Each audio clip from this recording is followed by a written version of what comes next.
하늘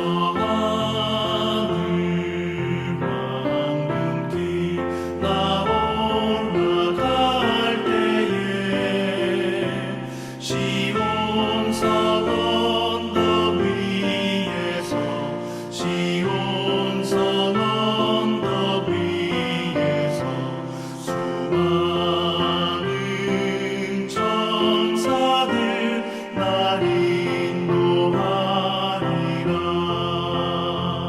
저 밝고 묘한 시온산 향하여 가세. 내 주의 찬란한 성에 찬송하며 올라가세. 내 눈물 다 씻고 내 찬송 부르리. 저 임마누엘 주 앞에 저 임마누엘 주 앞에 나 영광 누리리. 나 영광 누리리. 저 밝고도 묘한 시온산 향하여 가세. 내 주의 찬란한 성에 찬송하며 올라가세.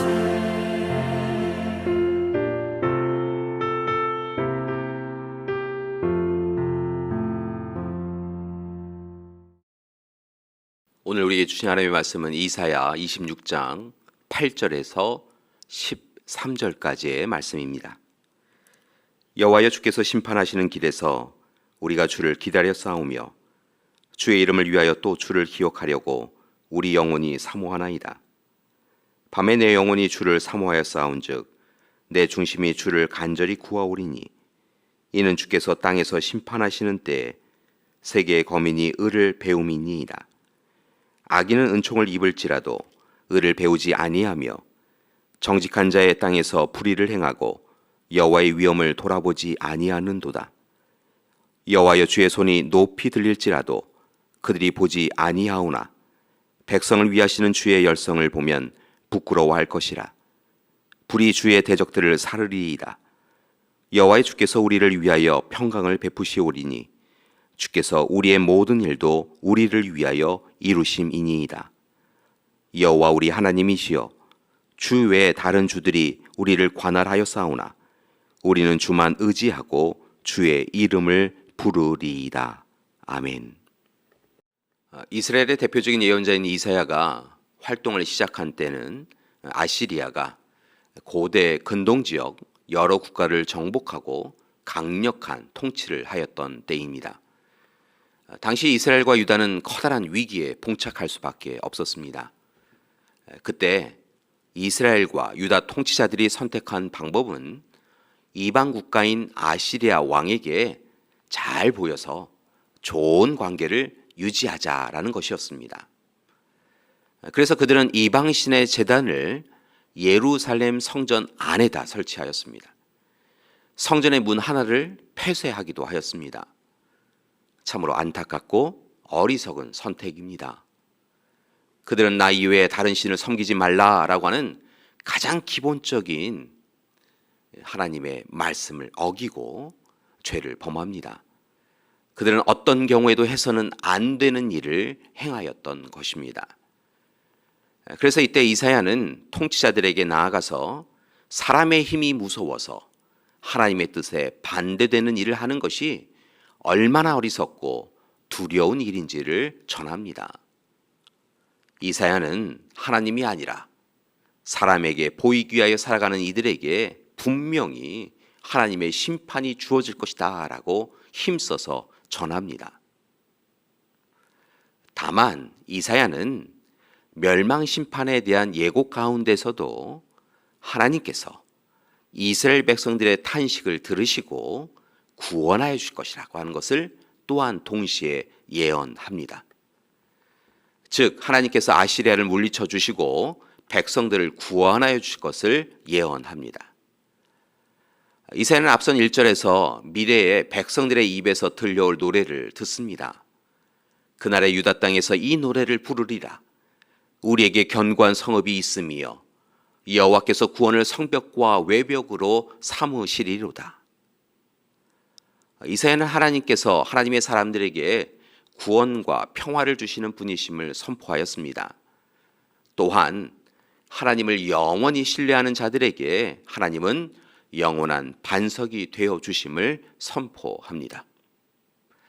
7절의 말씀을 보니까 의인의 길을 평탄하게 하여 주신다라고 약속하기도 합니다. 그래서 오늘 이사야는 우리가 읽은 8절 말씀을 보면 여호와여 주께서 심판하시는 길에서 우리가 주를 기다려 싸우며 주의 이름을 위하여 또 주를 기억하려고 우리 영혼이 사모하나이다 라고 하며 어렵고 힘든 형편에서도 오직 하나님의 말씀을 붙잡고 하나님의 이름을 사모하며 하나님께만 오직 하나님께만 희망을 걸겠습니다 라고 약속합니다. 또한 이어지는 말씀 가운데서도 불의한 자로서 살아가지 아니하고 오직 하나님을 바라보며 하나님만 바라보고 또한 순종하고 의지하며 살겠다라고 결단합니다. 그리고 마침내 이러한 결단과 고백을 통하여서 이스라엘 백성들은 하나님의 약속을 은혜 가운데 소유합니다. 교회 여러분, 우리 가운데도 이러한 고백과 결단이 있기를 소망합니다. 그리고 날마다 악인의 자리가 아니라 의인의 자리에 마땅히 서시기 바랍니다. 하나님을 대적하는 자리가 아니라 하나님이 기뻐하시는 자리에 서 나가셔야 합니다. 그러기 위해서 우리가 매일 힘써서 해야 할 일은 더욱 하나님의 편에 서는 것입니다. 하나님과 함께하는 것입니다. 하나님을 우리 삶의 중심에 모셔드리고 하나님과 이웃을 사랑하며 하나님이 기뻐하시는 삶을 살아가야 합니다. 하나님의 뜻을 간절히 구하고 찾고 또한 이루며 살아가야 합니다. 교회 여러분, 지금이 좋사오니라고 생각하시면서 그냥 적당 대충 만족하며 살아가는 것이 아니라 마지막 날 하나님의 심판의 때가 있음을 기억하고 늘 종말론적 삶을 살아가며 깨어 기도하며 살아가셔야 합니다. 무엇보다 지금 우리가 서 있는 자리가 그리스도인으로서 합당하지 않은 자리라고 한다면 여러분 과감히 일어나셔서 하나님 앞으로 다시 나아가셔서 회개하고 돌이키고 온전히 서셔야 합니다. 땅의 기쁨을 위하여 하늘의 기쁨, 하나님의 말씀을 외면해서는 안 됩니다. 분명한 것은 오늘 말씀을 보면 자신의 백성들인 우리를 위하여 하나님께서 손을 높이 드셔서 대적들을 무너뜨려 주실 것입니다. 그리고 백성들을 위하여 모든 것을 선하게 이루어 주실 것입니다. 따라서 이제 우리는 다만 13절의 말씀처럼 오직 주만 의지하고 주의 이름을 부르며 살아가야 합니다. 곤고하고 힘겨운 세상에서 넘어지지 말고 하나님이 주시는 희망을, 소망을 붙잡고 살아가셔야 합니다. 이를 위하여 구체적으로 부탁드립니다. 사랑하는 교회 여러분, 하나님이 원하시는 일에는 예라고 하시고 하나님이 원하시지 않는 일에는 아니요 라고 하십시오. 그리스도인이라고 하는 이름에 합당한 일은 힘써서 행하시고 그리스도인이라고 하는 이름에 적합하지 않은 일은 조금도 마음을 두지 마십시오. 그렇게 매일 일상의 삶에서 하나님을 중심에 모시고 살아갈 때 오늘 이사야에게 허락해 주신 하나님의 약속이 하나님의 사람들로 인하여서 이스라엘에 이루어진 것처럼 여러분, 바로 여러분을 통하여서 여러분의 삶과 가정, 교회에 이루어질 것입니다. 분명 우리의 삶이 회복되고 온전해질 것입니다. 바라기는 오늘 하루도 우리 믿음의 가족들이 오직 하나님과 동행하며 하나님이 주시는 즐거움, 기쁨, 평화를 누리기 원합니다. 오늘 우리 삶의 시간이 어떠하든 하나님께서 우리와 함께 하시며 꼭 필요한 은혜를 허락해 주실 것입니다. 1896년 가을 영국 글라스고 대학 강당에서 56년 전 아프리카로 떠나 긴 세월 탐험과 또한 섬김과 헌신의 생활을 하였던 83세의 노인이 학생들에게 강연하고 있었습니다. 벌써 누구인지 눈치채신 분이 계실 텐데요. 그는 바로 빅토리아 폭포를 발견하는 등 아프리카 문명화의 선구자가 되었고 또 하나님의 선교의 역사에 중요한 역할을 감당하였던 리빙스턴 선교사였습니다. 그는 강연의 결론을 이렇게 내렸다고 합니다. 전혀 다른 사고와 언어, 문화를 가진 사람들과 긴 세월을 함께하면서 제가 가장 의지했던 것은 예수님께서 하신 약속의 말씀이었습니다. 그것은 바로 이 세상 끝날까지 너와 함께 하리라. 교회 여러분, 오늘 하루도 하나님께서 우리와 함께 해 주실 것입니다. 우리보다 우리를 더 사랑하신 하나님께서, 우리의 형편과 상황과 조건을 아시는 하나님께서 우리와 분명히 함께 해 주실 것입니다. 그리고 온전하게 회복시켜 주실 것입니다. 따라서 염려, 걱정, 근심으로 하루를 보내지 마시고 함께 하시는 하나님으로 인하여 행복한 하루, 복된 하루 되시기를 간절히 기도드립니다. 함께 기도하시겠습니다. 사랑의 하나님, 우리와 함께 해주심을 감사드립니다. 하나님, 어리석고 둔한 우리를 외면하지 아니하시고 우리를 더욱더 품어주시고 함께 해주시니 감사드립니다. 특별히 곤고하고 힘겨운 이 날 하나님 함께 해주셔서 우리에게 약속의 말씀 확인시켜 주시고 하나님 주시는 비전과 꿈으로 살게 하셨사오니 감사드립니다. 이제 더욱더 하나님 앞에 서 나가는 우리 되게 하여 주시옵소서. 이제는 우리 주 예수 그리스도의 은혜와 하나님의 극진하신 사랑하심과 성령님의 돌보시고 함께 하시는 귀한 역사가 오늘 시간 하나님을 중심에 모시고 하나님과만 동행하며 살아가기로 작정하는 우리 믿음의 가족들 위해 지금부터 영원토록 함께 하시기를 간절히 축원하옵나이다. 아멘.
바랍니다.